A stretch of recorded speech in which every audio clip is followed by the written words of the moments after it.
Government to pay the salaries of Baha Mar employees. This as Baha Mar slams the Bahamas' Supreme Court. The first Bahamian to wed since same-sex marriage became legal in the U.S. speaks out. Plus, the mother of a murdered teen releases a book in his memory. We've got those stories and more tonight. I'm Kyle Joaquin, and NB12 starts now.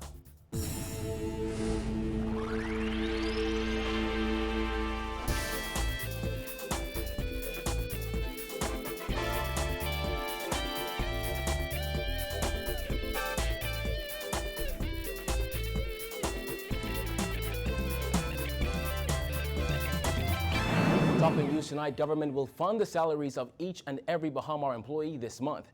Details on this latest move by government were outlined by the Attorney General in a press conference this afternoon. Her words came hours after State Minister for Legal Affairs Damian Gomez first broke the news in court. Dana Smith has the details.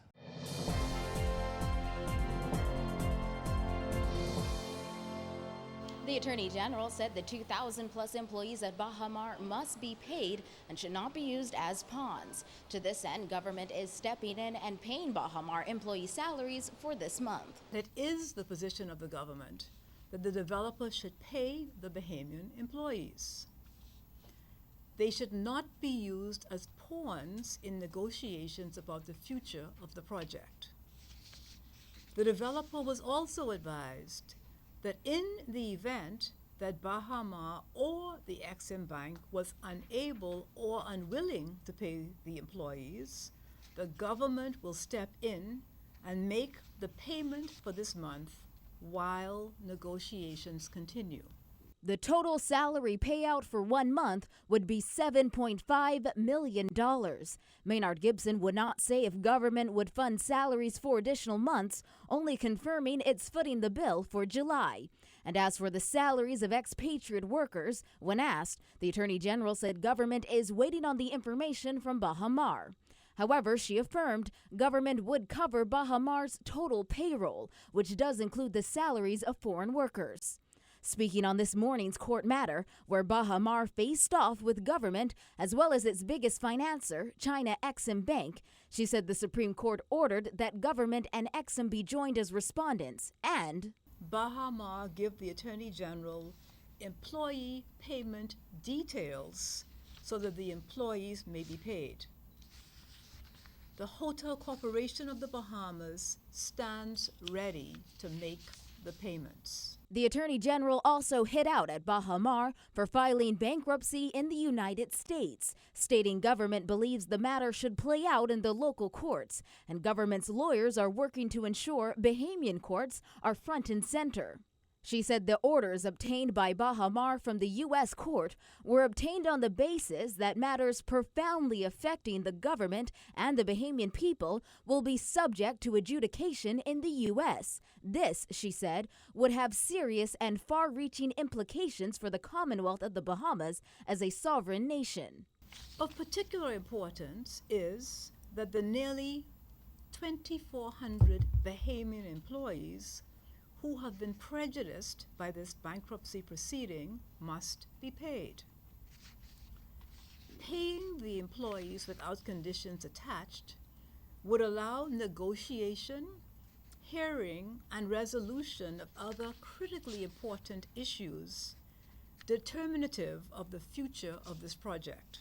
She added, as a matter of high constitutional principle and in the interests of national sovereignty, it cannot be the other way around. Maynard Gibson said the government at all times will continue to act in the best interests of the Bahamian people. She said the successful completion and opening of Baha Mar is in the national interest and is a matter of national priority. Also a priority for the Christie administration, keeping the thousands of workers at Baha Mar on the payroll. State Minister of Legal Affairs Damian Gomez had first made the announcement earlier today in the Supreme Court. Appearing before Supreme Court Justice Ian Winder, Gomez told the court government will fund the salaries of each and every Baha Mar employee, but he didn't offer any more details. Today's matter was Baha Mar's first appearance in a Bahamian courtroom since the bankruptcy. Appearing on behalf of Baha Mar, attorney Roy Sweeting said the Baha Mar project is around 98% complete, but it's also at a complete impasse. He said a stay is needed, not only to avoid its creditors, but also to drag the project over the finish line so it can open up and the resort can begin servicing its debts. Sweeting, a lawyer at the Glinton Sweeting O'Brien law firm, also argued the stay would allow Baha Mar to access $30 million in additional financing, which would help to keep operations going at Baha Mar. Sweeting said the matter is extremely time-sensitive. Appearing on behalf of the Export-Import Bank of China, attorney Brian Sims, QC, a senior partner at legal firm Lennox Patton. He dubbed Baha Mar's bankruptcy filing a planned, well-designed ambush. He said Baha Mar went behind the bank's back in filing in the United States. Sims argued that Sweeting did not adequately demonstrate why there is an urgent need for the stay to be extended in the Bahamas, and argued there's no legal basis for a stay to be granted. Sims said his client has a right to be heard. Gomez said the government also has a right to be heard on Baha Mar's application. He noted government has granted the resort $1 billion in tax concessions and expressed concerns government would not be able to recover money. He added Bahamian registered creditors would, if Baha Mar's efforts succeeded, go outside of the Bahamas to collect what is owed to them. He said the effect of this on the commerce of the Bahamas would be akin to a Category 5 hurricane hitting the country. Justice Winder adjourned the matter until Tuesday, and despite a request from Sweeting, said he was not minded to grant a temporary stay until then. Reporting for NB12, I'm Dana Smith. Meanwhile, Baha Mar, in a statement today, expressed concern and disappointment in the Supreme Court after its decision to adjourn the resort's application in recognition of U.S. bankruptcy proceedings to next Tuesday. In the statement, Baha Mar says the adjournment makes it impossible to act on U.S. court approvals received yesterday, which would allow them, among other things, to pay salaries and benefits. The resort also urged the government to fulfill the responsibility it has chosen to take on for this pay period and called its objection quite alarming. The statement continued extensive efforts to reach a compromise with our lender and our contractor have been fruitless, and if we are frustrated in taking advantage in the Bahamas of the U.S. Chapter 11 process for very much longer, drastic and regrettable steps, including substantial staff reductions, will have to be taken.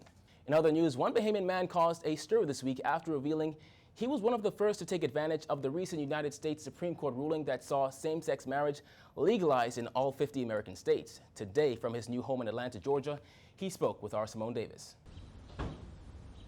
This decision will end the patchwork system we currently have. It will end the uncertainty hundreds of thousands of same-sex couples face from not knowing whether their marriage, legitimate in the eyes of one state, will remain if they decide to move or even visit another.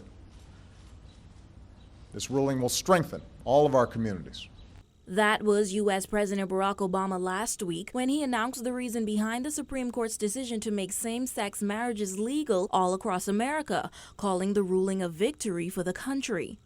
That decision changed the lives of thousands of same-sex couples under the theme Love Wins, including 25-year-old Kenneth Kerr, an international supermodel of Grand Bahama, and his 36-year-old husband Daniel Hudson of Miami, Florida.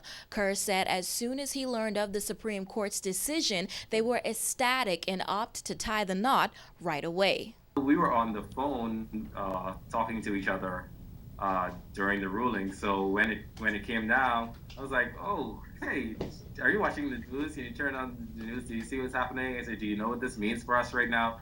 And he was like, yeah. So I say, so we were very excited about it.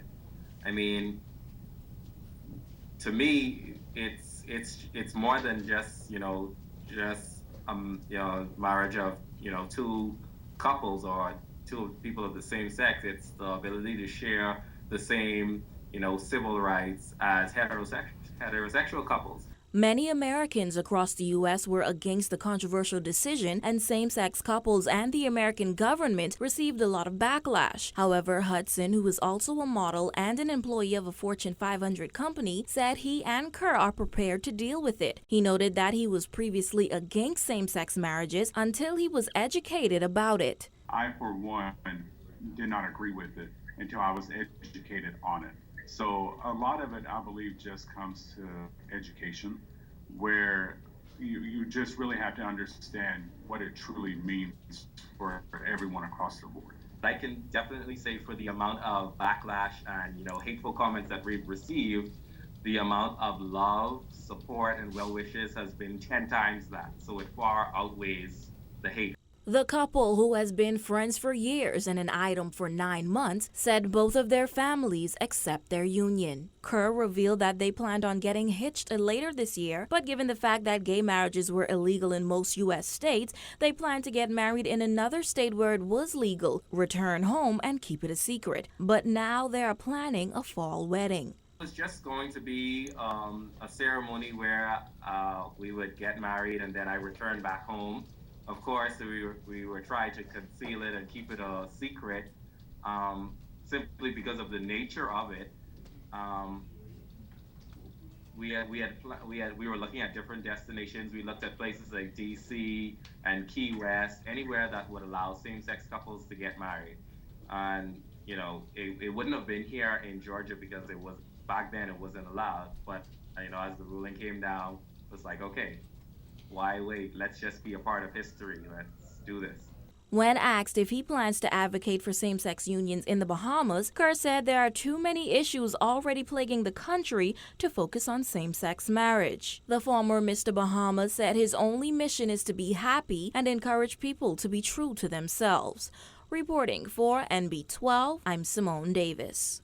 Well, Wednesday was the first day value-added tax was applied to real estate transactions, but for first-time home buyers, there is an exemption. Bahamas Real Estate Association President Carla Sweeting says anyone considering buying a home valued at less than $500,000 qualifies for the VAT exemption on fees that come along with real estate transactions. They will get the full exemption. They won't have to pay the 7.5% VAT, and they won't have to pay the 2.5% stamp. So if an individual qualifies or a couple qualifies for exemption and they purchase a home that they plan to dwell in, that will be their primary residence, they can apply for the exemption if that property is valued under $500,000.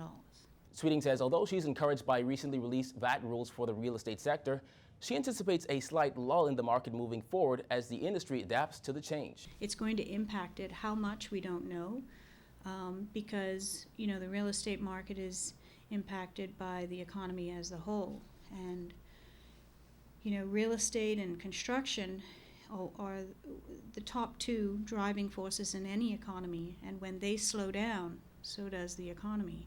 The association president says she has already expressed concerns to Financial Secretary John Roll. Now, over the next 59 days, there will be public consultation, and it is expected that after that period, more changes could be made. But for now, Sweeting says those in the industry will just have to see how the new tax works out. We've worked with them to try and find ways of balancing this so that it's fair on both sides and easier to work with, because it's challenging to figure out and work out the transactions.